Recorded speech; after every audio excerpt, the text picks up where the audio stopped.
Hi everybody, my name is Devin Tryon. I'm the team leader of Pineapple Homes here on Oahu. Thank you all for coming. Today we're covering our follow-up systems that we use on our team. I see a lot of new faces.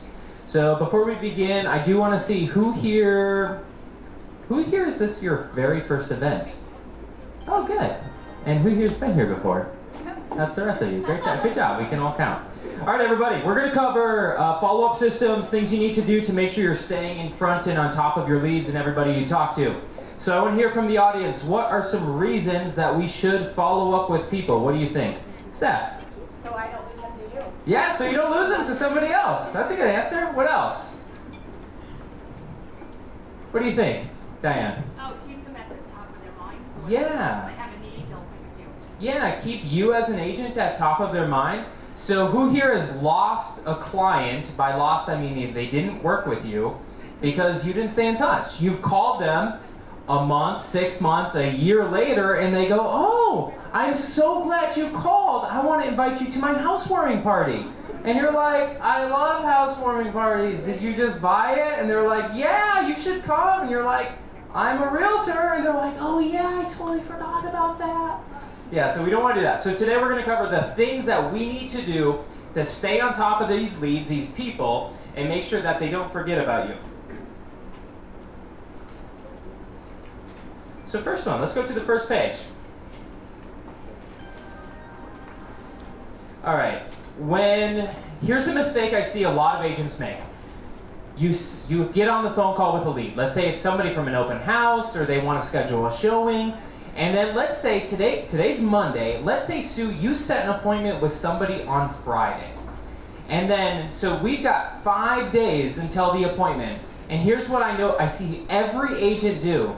They call the listing agent, they schedule an appointment for Friday for that showing, and then they tell the client, hey Sue, I'll meet you at this house at 5 o'clock on Friday.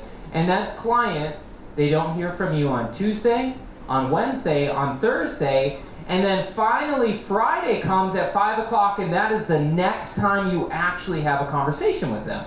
And I want to compare it like this. Let's say you guys are all in the dating scene. You are all about to go on a date with somebody. Sue, you have a hot date this coming Friday, okay? Let's say he schedules an appointment with you, a date to go do something, go to get a drink or do whatever, and you don't talk to him until Friday. Is that weird? Like, all he did was schedule to see you, and then you don't hear from him at all? That is so weird. So what we need to do is we need to establish ourselves as a really strong presence in their life, whether they have committed to using you as their agent or not. You have to act like their agent before they're going to commit to you as an agent. Does that make sense? So write this down. You have to act or behave like their agent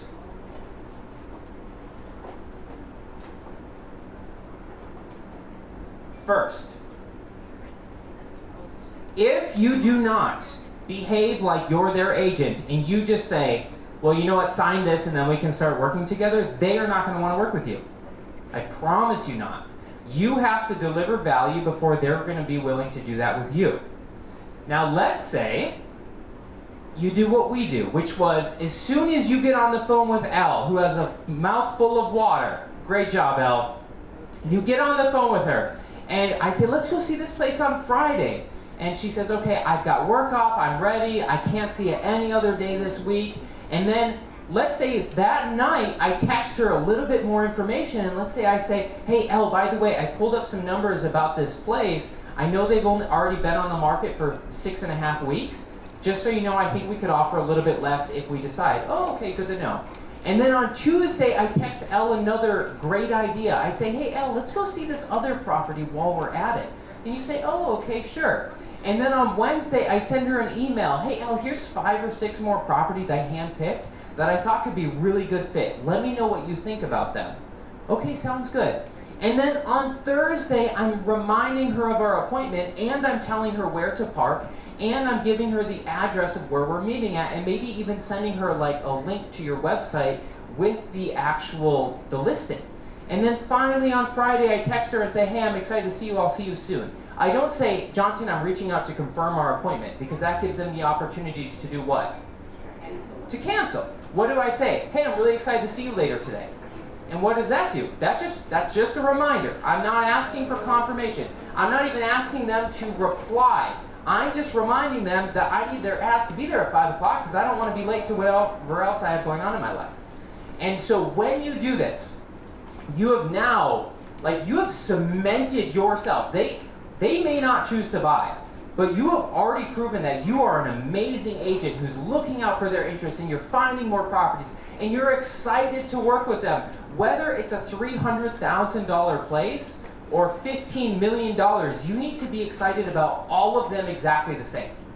I would actually bet that you should be a little bit less excited with your clients about the $15 million places, because they've probably seen way more of these types of properties than you are, and this is kind of old news to them, my guess. Whereas the client who's buying their very first place for $412,000, and it is more money than they've ever comprehended in their entire life, you need to be so excited for them. Otherwise, they're like, well, Devin doesn't like it. If he doesn't like it, he sees way more properties. I don't think I should like it either. Does that make sense? Yeah, that's good.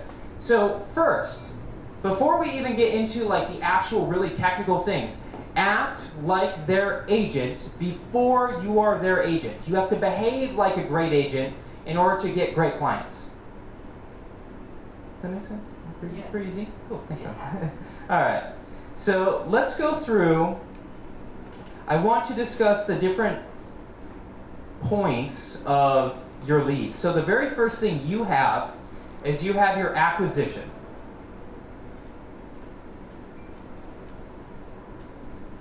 It was working so well.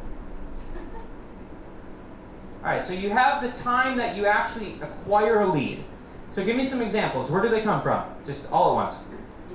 Internet, open house, yeah.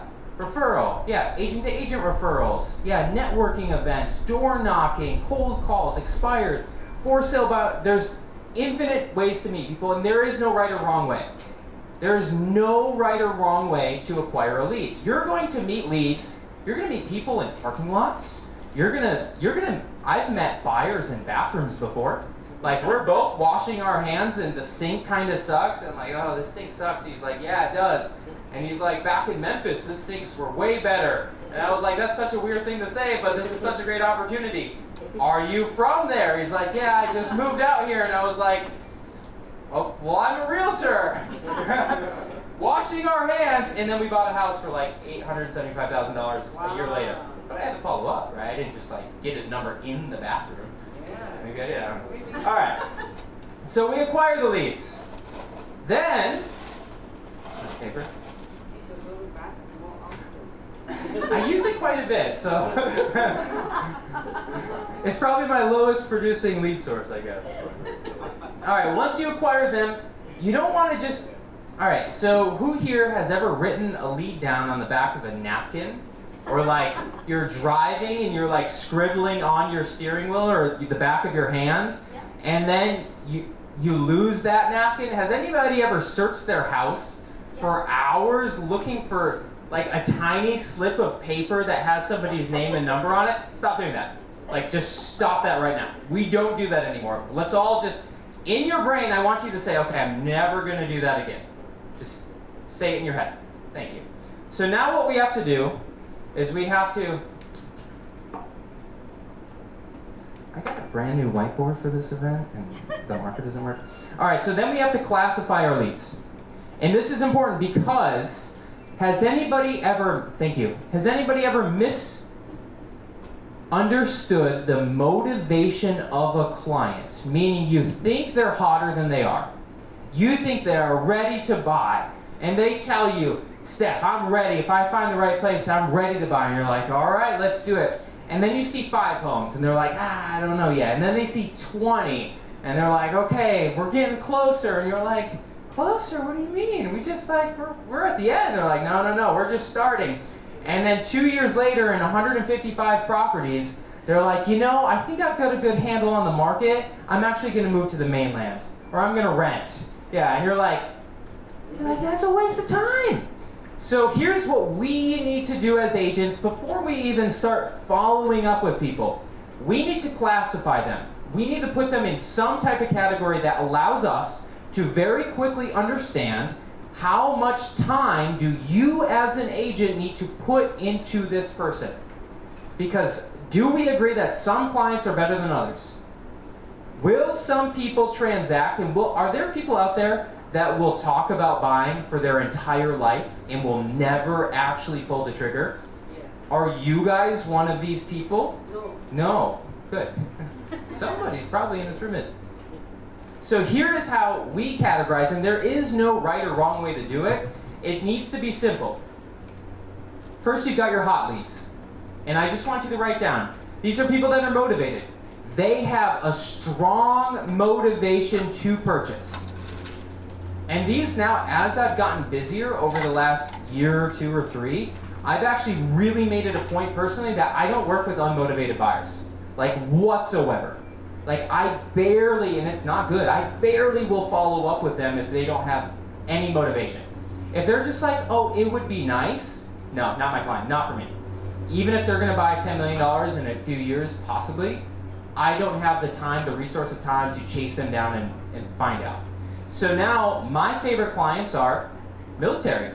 I just moved to Ireland, I have to purchase. I am in a hotel with 2 dogs and 14 children. I need to buy. That's motivation, yeah. They're not gonna live on base. They could get discouraged in rent, so that's something you wanna be a bit aware of. Also, people that they're upsizing. They have a baby on the way and they live in a studio. They are motivated. Their landlord is selling and they were so mad about their landlord that they decided they didn't ever want to have to deal with the landlord again. What's another motivation you guys can think of? Divorce. Divorce, yeah. What about you get older? Downsize, yeah. You've got 174 steps to get up to your kitchen, and you're 96 years old. You're like, oh, maybe we should think about downsizing. I'm like, yeah, you should. You should have like 50 years ago, but okay, we'll start now. So, we need to classify them, hot leads. These are people that are motivated, but not committed to you. These aren't clients yet, these are hot leads. Then we have warm leads. These people are motivated, but they're further out. They need some nurturing. They need some help. They need to sell a property in Massachusetts. They need to do something. Typically, there's something stopping them from purchasing or selling. And there's usually either sometimes a home sale, a condition of some kind that needs to be removed, and then they're in a position. Maybe a job transfer. And then cold leads. These people, I just want you to write a little number next to cold leads and just write 1 year, just one. These people they're nice, they have conversations with you, they say maybe at some point in the future, but I really don't have any motivation or interest to buy or sell right now. But they don't hang up on you, they don't ghost you, they're reasonable, they could be a client down the road. But right now we need to make sure, because with them, we don't want to spend all our time on them, but we don't want to lose them. If they have referrals, we want to receive that. If or when they decide to make a purchase, you don't want to lose them. So here's how I would categorize this. Hot leads, really, these are people that are like, right now, they're ready to sign a contract or buy a house. Like at minimum once a week, you need to be in conversation with these guys. Realistically, 2 to 5 times a week, like daily. These guys need they're ready to sign, they just haven't committed. Warm leads, I would say either monthly or bi-monthly, once a month or every 2 months, depending on their level and how far out they are. And cold leads annually. Just do annual check-ins. You're going to reach them other ways, which we're going to cover in a little bit.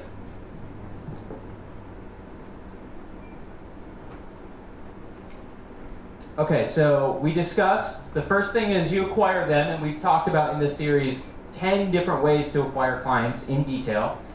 Now we're classifying them. We're making sure that they're in a category that allows us to stay in touch. And we're going to cover CRM in a little bit.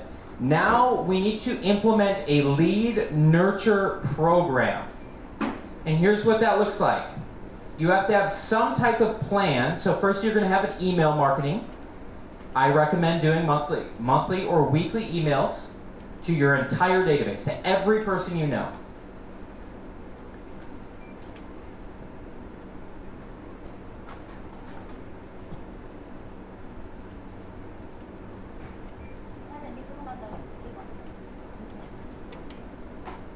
so we're going to email them. It's okay. I don't need it. All right, so we're going to email them. Then we're going to make sure they're also receiving e-alerts. So all of you guys have this fancy tool called MLS, which I know most of you use. And if you scroll down, you can click Save, set up auto email, and you can make it so Kathy, once a week, once a day, once a month, you receive an email with all the new listings that meet your search criteria. And it's branded with your beautiful photo and name and number at the top. And then that just goes out automatically. And you can even set it up to BCC yourself. So when they get that, you also get that. And now you're keeping an eye, and if you see something that's quite remarkable that could be a perfect fit, you not only, it'll send them that email, but then you call them and say, Kathy, I just saw this place come up. I just sent it over to you. I thought it could be perfect. Can we go see it? Now be careful. You don't want to just start setting up a random email alerts with things that are not relevant, because then they're going to do what? Yeah, they're just going to like click off. It's not relevant to them. For example, if I start sending you guys an email invite to a class on how to be better at selling real estate, is that relevant? Will you open it and possibly attend? I know the answer is yes because you're sitting in the seat. Now, if you show up and I start giving lessons on how to be a better baker, let's say I just start giving you recipes and I start doing all these things and talk about oven settings, how many of you are going to show up next time? Nobody. You're probably not going to. I mean, one of you, if you love sweets, you might, right? But most of you aren't going to show up. Why? It's not relevant. Yeah, it's not relevant to me. So when you are sending me as a consumer $650,000 townhomes in Waikele, and I'm searching for a single family in Hawaii Kai, am I annoyed at you? Yeah, I'm like, what the hell is she doing? She doesn't know what I'm looking for. And so so that's the quickest way to get into unsubscribe. Everybody uses this blanket generic email template that just goes out to everybody. You have to take the time and personalize the search. So we've got email. We've got e-alerts, part of our follow-up. These are all automated. If you're getting really fancy and you have their mailing address, you can send out, what I recommend, you send out a monthly postcard or letter, something branded. You're not looking to make transactions or sales from this postcard. You're looking to stay top of mind with the people that don't check their email. I know so many realtors, licensed agents that don't check their email. I can promise you a ton of your clients and leads don't check their email either. That makes sense, right? It's like most of you guys, I barely check my email. I hate my email. Every chance I get, I stay away from that thing. Like, if I could delete that, I would. So, newsletters. Talking about you, your brand, what you're focusing on. Try and make it really hyper-local. E-alerts. Then we talked about, of course, having a mailer. And really just on that mailer is proof of success. Here's a testimony of what Sonia said about my last client and how amazing of a transaction it was. And then you just screenshot it right from Zillow. Again, whole purpose of this is stay top of mind, nothing else. Then you're gonna, on your paper,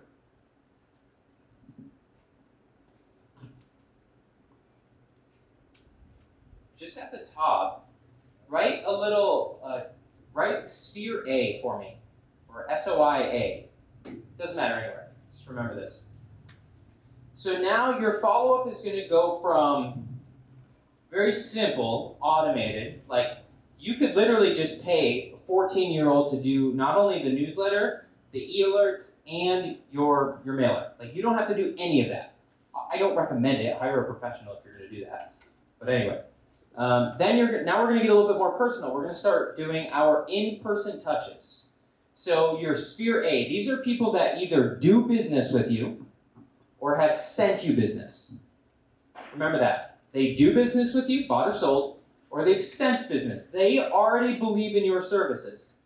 Now, if you did a terrible job, maybe don't reach out, or if they hire you and then the husband loves you and thinks you're great, and then the wife decides that you're not that great because they want to use their own agent, and then she tells him to ignore your calls, and then you're not allowed to go over to their house anymore, then maybe don't send that to them. But your sphere A, you're going to invite them to lunch once a year. And here's the tip with lunches. Do not just call and say, hey, how's it going? Want to hang out? Want to go get lunch? It's like, it's kind of weird. Call them and say, I was thinking about you the other day. Make them feel special. And say, we need to catch up. I'm going to be down at blank. I'm going to be down at Waikiki Yacht Club. I'm usually there every Thursday at noon. Why don't you come down for lunch? Oh, I got this thing. Well, let's just try and schedule something. Maybe this weekend. Okay, sure. Offer to buy them lunch. Most of your clients will not say no. Most people are not as busy as you probably are. We, realtors, are very busy people. Like, we are hard people to sell to as well. Like, I'm not kidding. I would not want to sell to an agent. So realtors are tough. Your clients are probably just at home, just like sitting around watching football or whatever. Most of our clients are not as busy as we think. So what you need to do is you need to invite them out and don't even talk about real estate. Like, just further that relationship. Make them say, I want to send you business. Like, you're so amazing. You treated me to lunch. How can I help you? They may not say that, but they're thinking something like that. Most people are very reciprocal and want to send. If you send something good, they want to send it back.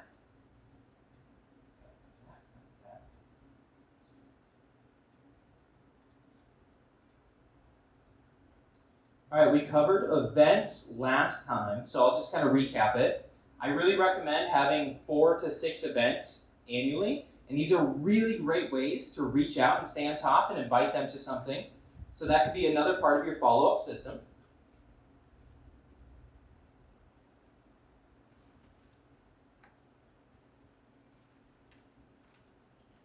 And then here's some things that, like, I know some agents do, we don't really spend a lot of time on.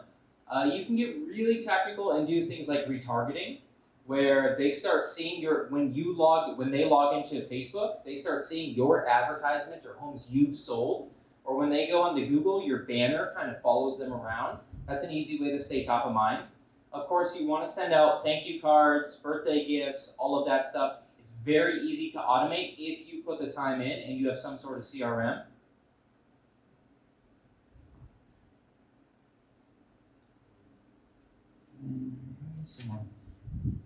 And then for those clients that you can't get a hold of, like emails or texts,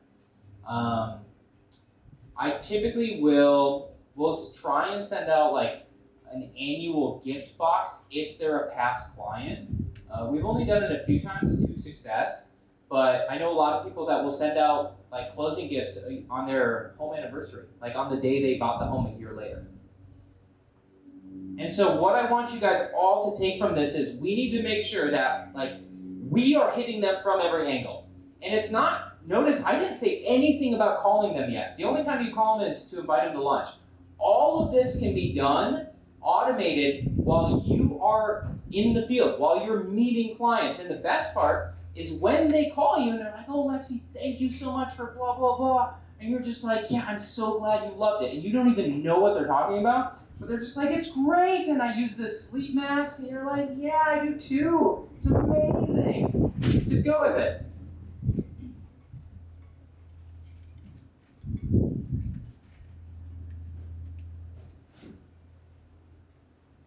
Make sure. All right, cool. So any questions on we covered all of the mediums, the way that you're going to reach out to them. Any questions on the texting, the email, the phone calls, the scripts on that? Awesome. If you guys download an app called Reach, R-E-A-C-H, you download it, it's like $5 a month, and you can actually use it to automatically text everybody in your contact list. And so if you're like me and you have 1,500 or 2,500 people in your contacts, it would take you all day to text them all individually. What this will do is it will take their first name or their last name, whatever you want, and it will automatically send them. So let's say it's a holiday, and every Thanksgiving you want to text all of your clients and you want to say, hey Melanie, I just want to wish you a happy Thanksgiving. I was thinking about you the other day. I hope you're doing well. You didn't ask about real estate, you didn't make it sales, you just wished her well. You download this app, and in 10 minutes, you can text every single person in your contact list. Now let's say you do that for every single holiday.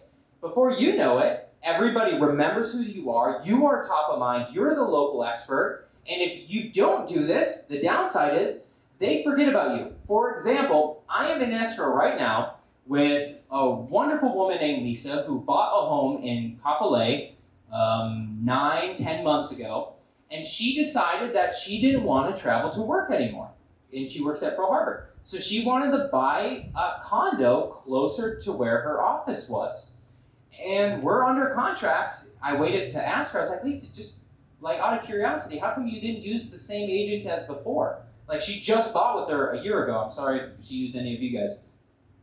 And she goes, I guess I never really thought about it. I saw the ad for the listing and I clicked it, and before you know it, you reached out to me, and it was just so easy that I was halfway through by the time I even thought about calling her. And I didn't want to waste your time. And this is somebody she's probably spent 4 to 6 months home searching with, and now here I am under contract and I've met her in a couple days. Like, if we do not stay on top of mind, if we do not do any of this follow-up, you will lose them. Do not think you are so great and so special at your job that you don't have to do this. I have lost millions and millions of dollars in volume by just not simply picking up the phone. So some things that I like to say, and I have different scripts depending on who they are. For example, if it's somebody in your sphere, I will typically reach out and say, hey Stephanie, I was just thinking about you, or I just drove past the old place that we sold for you the other day, and I just wanted to check in and see how you're doing. Very easy call, very easy text. If it's somebody from an open house, and now remember, the amount of times that you follow up with these people will depend on their level of motivation. So there is no one-size-fits-all approach of how often you need to call them. It needs to be how motivated are you and what's your timeline. And when you ask them that question, typically you can decipher and get a good enough answer to determine how often do I need to follow up with you. And so there's nothing wrong with saying, hey Diane, I just want to make sure I don't drop the ball on you. How often do you want me to check in and see if we want to start looking at places? Is this like a right now thing? We want to go see homes? Or are we 6 months, maybe a year out?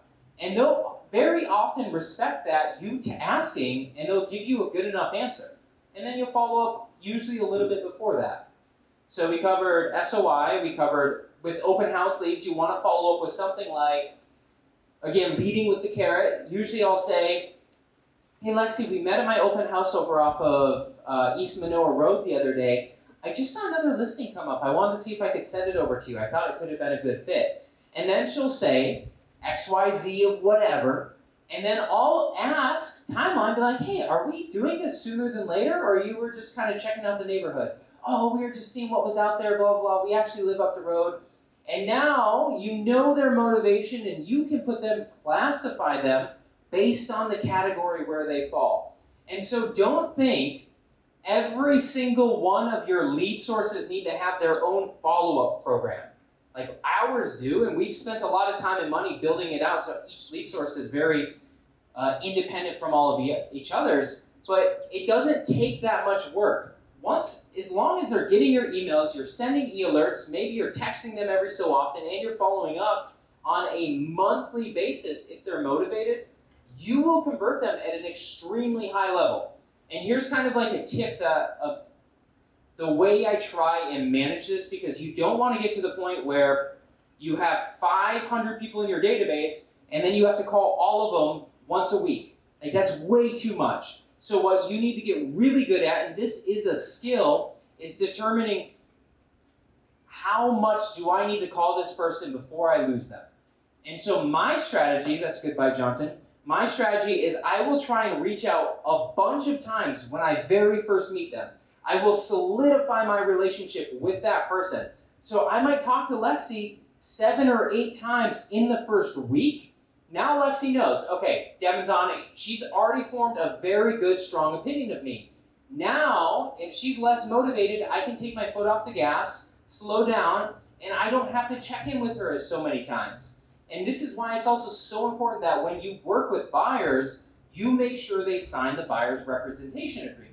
Because you don't want to put all of this time into these people And then another agent comes along and says, I can get you a good deal if you let me do dual agency. I'll kick you 1% back and represent you on this sale too. There are agents that say that. Just remember, you will have a buyer that you send them to an open house, and that listing agent, and they might say, wow, I'm really interested. I'm thinking about writing an offer. I might call my agent. That listing agent might say, well, if you work with me, I'll give you 1% back at closing. That's about $5,000 or $10,000. And now as a buyer, a lot of them are going to say, well, that's pretty appealing. What are you going to do differently? And then they say, well, I'm going to do everything your agent would. I'll just save you 10 grand. Shit, you just lost. Versus, they start that conversation and say, well, I could save you this money. And your client might say, well, I signed something with him. And then the agent goes, oh, well, I'm sorry, there's nothing I can do. You're committed. Like, I can't work with it. I can't step on other brokers' toes. And that is the end of it. That agent will never follow up with your client again.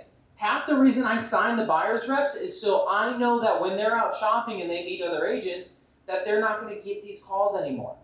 It will save you so much time and so much money.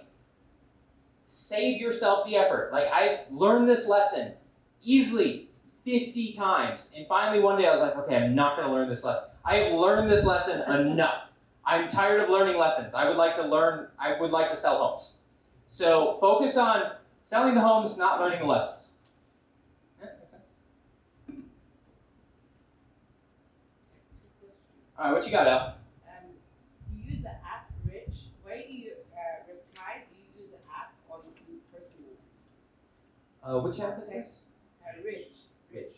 The, Reach. Yeah. It actually texts it from your phone, from your cell phone. Do you do it yourself or they reply for you? So when they reply, you just get it as a normal text message. Okay. So it's kind of interesting. What it will do is, because it sends it from your phone, from your number, the app Reach, when you say, I want to send this text message to these 50 recipients, it will load it up, and it will queue it. It's kind of funny. And it will prep the text message as a message in your inbox, in your messages app if you have iOS. And then it will put the recipient's name, and it'll say El Zhang up here, and then you're the ones that just click send. And so if you send it to 50 people, you physically have to go like tap, tap, tap, tap, tap. But it's way faster than doing it all by yourself. Very good. Then Yeah. when people text you back, do you reply yourself or you Yeah. Oh. Yeah, I'll typically reply. Yeah. Okay. It's usually just if I have to. Yeah, 9 out of 10 times in the example of the Thanksgiving text, they'll just say thank you. You too. Yeah, that's a good question. Yeah. Cool. I want to talk a little bit about CRM. Who uses a CRM here? What do you guys use? Follow Boss Pub, yeah. Lions Desk, yeah, that's a good one. Anything else? Anyone use any? KV Core, yeah, that's the EXP one. That's pretty good. Here's what I said. It doesn't matter what CRM you use.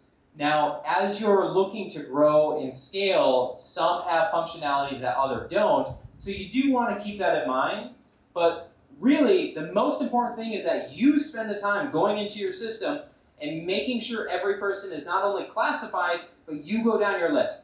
So the way we've built out our CRM is every day you log in and you basically have a checklist of 10 items. And if the very first one says, okay, here's all your new leads that you haven't spoken with. Reach out to these people right away.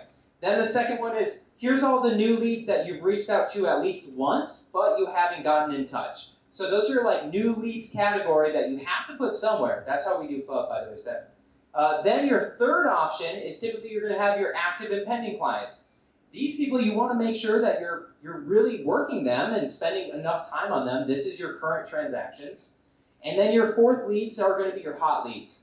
These are people that are motivated, but they're not committed to working with you. So your job is to get them to commit. And then you'll typically have nurture leads. Then you might have, say, tasks, like reminders you set for yourself. And then you'll start working through emails, text messages, things like that. But be really mindful. Really make it a point, like, email is not urgent. There's a reason it was an email and not a phone call, or a 911 call if it was really that urgent. It was an email. And I would be willing to wager that everyone's business in this room would be way better if you didn't check your email until 12 noon. Like, just no reason. There's no reason. Yeah, and 9 out of 10 times, you will check your email. Sometimes I wait till 11 or 12 to check my email, and I will see an email come in. And it's like, Devin, there's this huge issue about this closing, blah, blah, blah. And then I'll see another email an hour later. It's like, okay, I think I got figured it out, but I need this one answer on this one question. And then 11:30, they're like, never mind, Devin, I got it. And so I check my email, and it's like, doot, doot, doot, and I'm like, cool, cool. And all you do is you just reply, great job, thank you. Your responsibility, you need to position yourself reaching out to clients, meeting with clients, and going on appointments is the highest and best use of your time. I promise you, reading an email about some type of amendment, especially if you have a transaction coordinator, and they have a question of how to write the thing, that's what brokers are for. So I created a saved setting on my phone. Now I have 2 of them, which is I put YMT, or I have the new, there's an emoji where it's a guy going like this. So that I actually saved that one now. So anytime somebody messages me that's like part of my team, not a client obviously, and they ask me a question, I just go, and I swear they will eventually stop asking you questions, or sometimes they'll respond, they'll ask me a really detailed question, and I'll know that like with enough effort they'll figure it out, and I'll just be like, wow, that's a really great question, and I'll just leave it at that.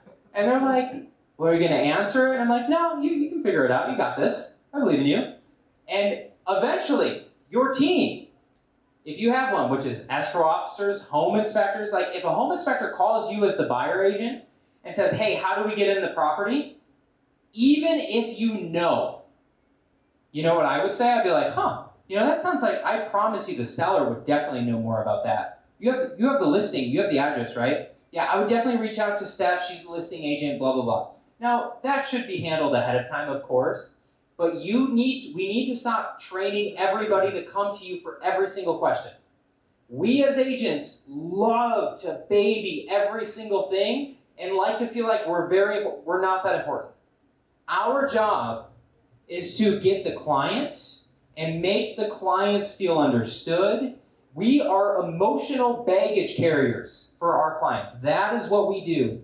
And so our resource, our time, should be spent following up, nurturing, and going on appointments. And if you do that, if you make that your sole mission, you will do so many more transactions, you will have happier clients, and you will have less headaches because you don't check your email anymore.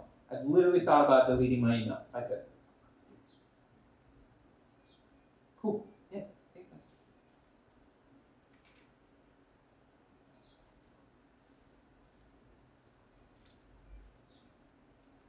All right, we're going to get super technical, super deep for like 1 minute. Once you have a really successful CRM and you start building a pipeline and you have enough sample data to analyze where your leads are coming from and how your conversions for each one of those is, what you'll want to do is you want to start looking in, and you can do it through Excel, some of your CRMs will have it. You want to start looking at what your cost per lead is. You'll want to start looking at what your time per lead is. For instance, I know that Facebook lead ads cost per lead $3 to $5 per lead. Wickedly low, like extraordinary low. And you can generate a shit ton of them. You can get 150 of those in a month. But here's the downside. So really cheap, and even the cost, CPC, cost per closing. So CPC of those is also really low. If you have to spend $5 at most and you can close 1 for every 100 leads, now you're spending, what, $500 per closing. That on paper seems amazing. But then when you consider how much time it takes to personally reach out, how much effort it goes to follow up, how much you have to set up for e-alerts for all 100 of those people, now you're looking at, maybe you spend an hour on every single one of those. Now your cost per closing looks low, but your time per closing, you're spending 80 to 120 hours trying to get one of these guys under contract. So once you start building up enough sample data, you can look at, okay, what's my cost per lead? What's my time per lead? What's my cost per closing? And then you realize, okay, what am I really good at? And what do I like to do? Maybe you're amazing at open houses and you know for every 4 open houses you can sell 1 house. That's not bad. I would say that's pretty average, 4 to 8, depending on where you do it and how much. And so now you can look at what do you enjoy as a part of your business, what are you good at, and then you can say, how do I scale this up? How do I ramp this up? Maybe it's open houses. How do I make my open house conversion 1 out of 3 instead of 1 out of 4? Well, we can start putting out more signs to get more people. Maybe you hire somebody to put out signs for you because it takes a couple hours when you start putting out 25 signs. Then you have food, then you have wine. I had a really nice open house in Mililani a couple years ago. I had a sommelier at my open house, and people would come in and he would pour wine that his company made, and then he'll tell them about the notes of the wine and the whole thing. Were people impressed? Yes. Did I get clients? Many clients from that open house. I don't know why I haven't done it again. So as you build this, and it takes time, recognize that all sources of business are good. It's what do you prefer? What do you want to spend time on? And then, of course, what are you willing to invest? Because the agents that cash a commission check and dump the entire thing, all $10,000 into your bank account, most of them don't set aside money for taxes. So tax season comes, and now they owe $3,000 from that commission. And they don't reinvest anything. They don't take $2,500 and put it back into their business. So really, every single dollar you make, you should only plan on keeping 30 or 40% of it. And when you think like that, now you're starting to think, wow, I need to have a lot more transactions than I expected. Sure, you might make $200,000, but what if you're only netting 50? That kind of sucks. And that's why having a CRM with a back end and analytics allows you to get really good at this business. Don't just be average. Sit down and think about where your leads are coming from, how you're following up, and what the systems are. And this took me 10 years to even get like halfway correct. Like halfway correct. I promise you're not going to do it overnight.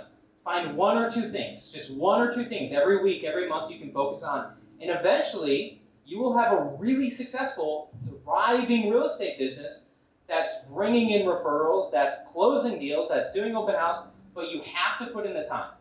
And that is the one thing that there's no way getting around. But if you do it the right way, it can save you a lot of effort. Cool. Good job. Good job, everybody. So let's do this. Everybody go to the last page or any page and write 1 or 2 things, just anywhere, that you can take home and implement today. 1 or 2, that's all it is. We're not trying to do everything. 1 or 2 things you can take home and start right now.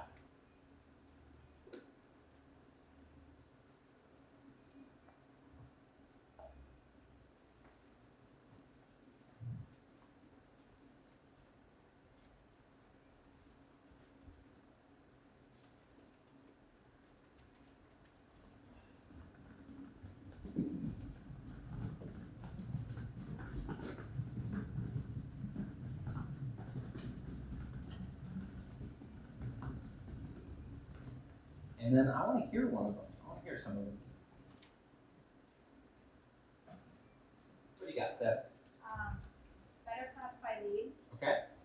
because I feel like I'm definitely wasting time. And stop answering things people can find answers to themselves. Nice. I'm not going to stop checking the phone. Yeah, no, that's fine. That's fine. Yeah. I mean, that's a great start. That's a great start. Yeah, that's awesome. I mean, those 2 things alone can save you. I mean, if it saves you 5 days, that's a vacation. I'll file it. What else? What do you think? What are 2 things?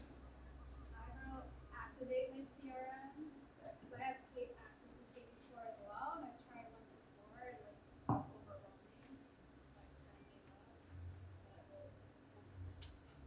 Okay. Get a CRM. Yeah, that's a great start. That's step 1. Good job. All right. One more. What do you think? One thing you can implement today. Yeah, in the back. I could, so kind of along those same lines, I have my CRM, but I don't have a group email thing going on. So that's Nice, drip emails. Love that. Johnson, what you got? Reach app. Reach out. Nice. Yeah. See, that is like bang for your buck. That's it. That is the one thing. I could have probably just came up here and said download this app, and really, if you all just did it, you would have been great. Cool. All right. One last thing. Could everybody do me a favor? Tear off just a section, a piece of paper that's blank, just enough to write one or two things on. And what I'm going to have you do, I'm going to need a favor for everybody. And we are in the process of preparing our next masterminds. So what I would love to have is 1, 2, 3, however many you want, at least one topic from everybody of something that you feel could be beneficial to your business, and it can be around anything. So take a moment and really think about it. What is one thing that you feel like you want to spend more time learning, improving, adapting, adding, taking away? And business is big. I mean, real estate covers a lot of categories. It's not just your follow-up. It's not just scripts. It's everything from time management to delegation to training and leadership to staffing and HR solutions and how insurance systems work when you have employees. And like there's a really big difference when you run this like a business versus when you run it like a hobby. So think about what is one or two things.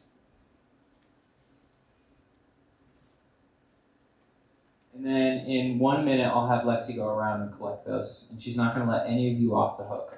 Nobody.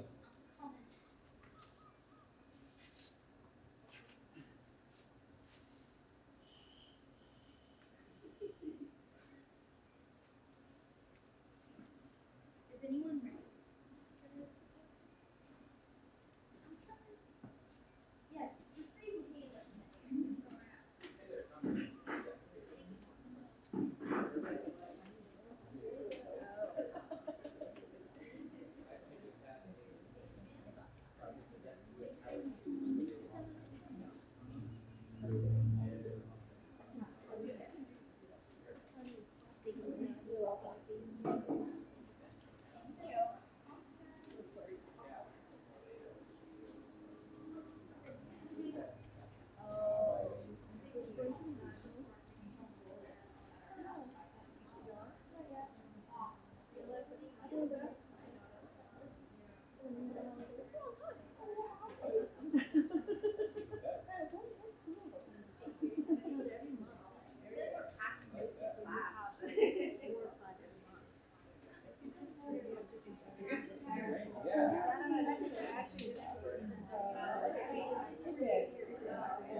Yeah, I have it on the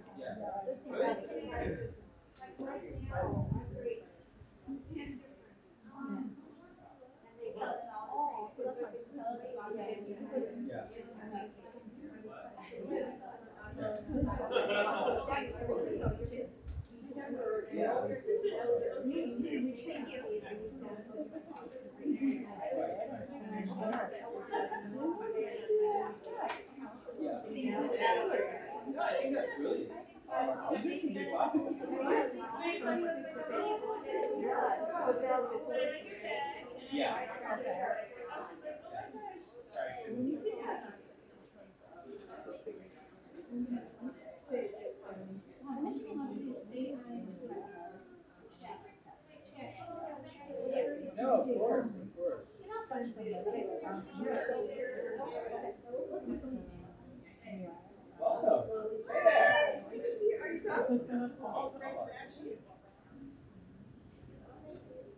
You guys want to hear some of these crazy ideas? How to streamline personal touch to spheres and leads. Actually, we can talk about that right now. Delegation, leadership. Actually, will you be in charge of my pile? Yeah. Oh. Can I hand you these as I guess I'm You got it. Business structure, tax benefits, whole. We could talk about that for days. All right, getting to sign buyer's agent's agreement, overcoming the objections. That's a great one. We can add that very easily. I'd like to learn more about CRMs. Prospecting, lead generation, listing presentation, consistency. All right, here's a tip around consistency. Like just the one thing that will help everybody. Literally, hire somebody, and their only job is to find you and make you lead generate. That is it. Like, get an assistant, get anything. It could be 2 hours a day. And their only job is to just come to wherever you are and sit there and take notes while you lead generate. And I promise you, you will become way more consistent because you're paying them hourly. I promise. I used to hire this is embarrassing. So I used to hire this really lovely woman, Janice, who would come to my house every morning and wake me up and make sure I was out of bed to start like my day. Not even kidding. That's what it took.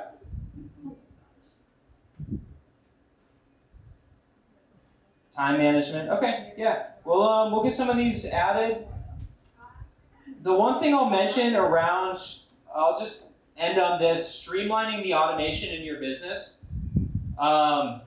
Really, you have to hire for it. You have to find somebody whose whole responsibility, whether it's marketing, whether it's one job, because if you're paying somebody to do it, it will get done. And if you rely on yourself, I promise you things will always get in the way. Showings will come up. You have to write this offer. All of these things that, yes, are important, but that needs to be somebody else's job. Otherwise, you can't do your job. And maybe you just schedule in your schedule until then, or maybe you partner with somebody that's better at it. But setting up the emails, the newsletters, all of that, you just got to partner with somebody that can do it. Otherwise, I promise you, it will not get done in the right way. That's it, everybody. We're going to wrap up. Any questions from the audience before we're done? All right, let's hear one or two ahas and takeaways, and then we're done. What you got back there? I like that you're focusing on working your business. Yeah. Versus your business working you. That's a good focus. That's good. So he said you're working your business and it's not working you. Yeah. You're catching the wave and the wave's not catching you. What you got? How about yourself? Signing the buyer's rep. Sign the buyer's rep. I'll say a flipping philosophy on that. Originally, I always thought like, hey, my service is good enough that, if people want to work with me, they're going to work with me. But I like what you said about, hey, you don't have that conflict of interest when a listing agent or someone else is offering them a kickback. Now they're like, oh my gosh, what do I do? Now they're in a tough spot, yeah. And that tough spot usually means a tough spot for you. Yeah, not for them, I promise that. Yeah. All right, one more aha. What do you guys think?